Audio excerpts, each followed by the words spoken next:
চাকরিকে না করার আগে ভালো করে সিদ্ধান্ত নিন যে নিজের ব্যবসাটা তৈরি করে ফেলুন। অ্যাকচুয়ালি অনেকে চাকরি করেন, চাকরির সাথে কোনো রকম বিরোধ নাই। যিনি চাকরি করেন চাকরি করবেন। আমরা আসলে উদ্যোক্তা মাইন্ডসেট তৈরি করতে চাচ্ছি, একটা মানুষের মধ্যে যেন একটা উদ্যোক্তা মনোভাব তৈরি থাকে। তিনি চাকরি করেন, ব্যবসা করেন, কোনো অসুবিধা নাই। চাকরিতেও কিন্তু উদ্যোক্তা মানসিকতা দরকার। আপনি যদি চাকরিতে ভ্যালু অ্যাড করতে না পারেন, সেল বাড়াতে না পারেন, কস্ট কমাইতে না পারেন, আপনার কিন্তু চাকরিও থাকবে না। সো আমরা বারবার যেটা বলার চেষ্টা করছি সেটা হচ্ছে যে আপনার মধ্যে যেন কোনো একটা আইডিয়া তৈরি করার, যে আইডিয়া দিয়ে বিজনেসের গ্রোথ হবে, বিজনেস ডেভেলপমেন্ট হবে, বিজনেসের পরিবর্তন আসবে, যেটার মধ্য দিয়ে আপনার একটা কন্ট্রিবিউশন থাকতে হবে। আপনার কোনো না কোনো কন্ট্রিবিউশন থাকতে হবে একটা প্রতিষ্ঠান। আপনার যেন এরকম না হয় যে আমি 9টা 5টা আসলাম চলে গেলাম, কোম্পানির কী হলো আমার কিছু যায় আসে না। তো যারা অনেকে চাকরি করেন, হয়তো ভেবেছিলেন সারা জীবন চাকরি করবেন, তাদেরকে আমি আসলে শিখিয়েছি, বলার চেষ্টা করেছি যে তুমি চাইলে কিন্তু পার্ট টাইম একটা ব্যবসাও করতে পারো। 5টার পরে যে টাইমটা আছে 9টা 10টা পর্যন্ত, এই টাইমটাকে কাজে লাগিয়ে চাইলে কিন্তু একটা ব্যবসা করা সম্ভব। এবং সেটা কিভাবে করতে হয় সেরকম অজস্র হাজারো উদাহরণ আমাদের প্ল্যাটফর্মে কিন্তু আছে। আপনারা দেখতে পাচ্ছেন আমাদের অনেক উদ্যোক্তা মাস্টারি করছে, বিভিন্ন শিক্ষকতা করছে, বিভিন্ন প্রতিষ্ঠানে কাজ করছে, ইঞ্জিনিয়ার, অনেক প্রফেশনাল লোকজন পার্ট টাইম কিন্তু ব্যবসা করছে। সো আমি আসলে ওইটাই বলার চেষ্টা করছি যে আপনি চাকরিকে না করার আগে একটা পার্ট টাইম ব্যবসা করেন।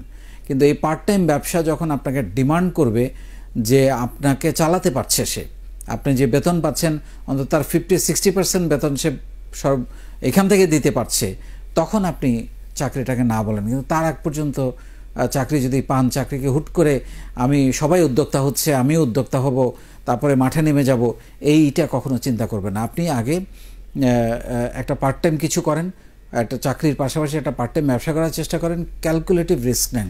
রিস্ক তো নিতেই হবে, ব্যবসা মানেই রিস্ক, জীবন মানেই রিস্ক। আপনি কোনো কিছুই আপনি সাঁতার না কেটে পানিতে নামলে রিস্ক হবে, আপনি ডুবে মারা যাবে, এটাই স্বাভাবিক।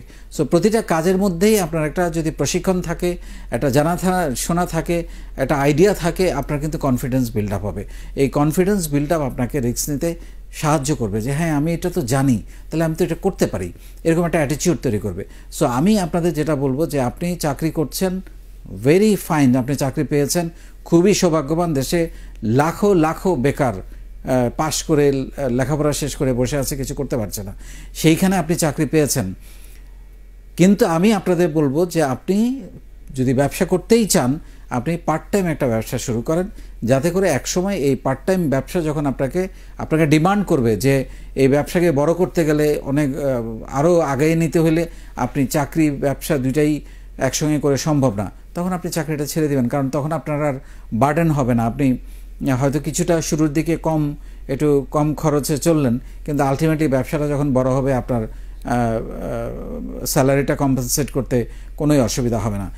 এবং আরেকটা জিনিস যেটা হচ্ছে যে এরকম অনেকে আছেন যারা কোনোদিন কল্পনা করেন নাই যে আমি ব্যবসা করব, চাকরিই করব, এটাই ভেবেছিলেন। তাদের অনেকেই আছেন এখন চাকরি ছেড়ে দিয়ে ব্যবসা করছেন। তাদেরকে আমি সবসময় বলি যে ফেজ আউট করবেন।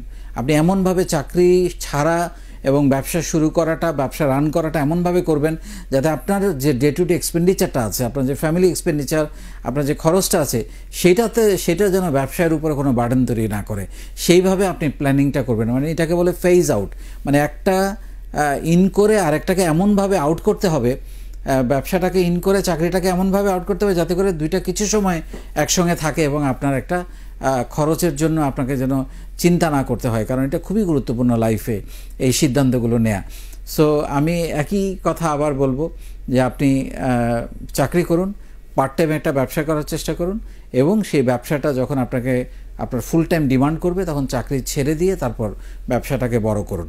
এবং এইভাবে যদি আপনি কাজটা করেন, একদিন আপনি দেখবেন যে আপনি শুধু চাকরি করারই স্বপ্ন দেখেছিলেন, আপনি কত শত মানুষের কর্মসংস্থান করার ক্ষমতা আপনার ভেতরে আছে, সেটা আপনি কোনোদিন চেষ্টাই করেন নাই, চিন্তাই করেন নাই। এই নিজের বলার মতো একটা গল্প আপনাকে সেই সুযোগ তৈরি করে দিয়েছে একজন বড় ব্যবসায়ী হওয়ার। এবং সেই স্বপ্ন আপনি লালন করুন, ধারণ করুন, ইনশাল্লাহ একদিন আপনি এগিয়ে যাবেন।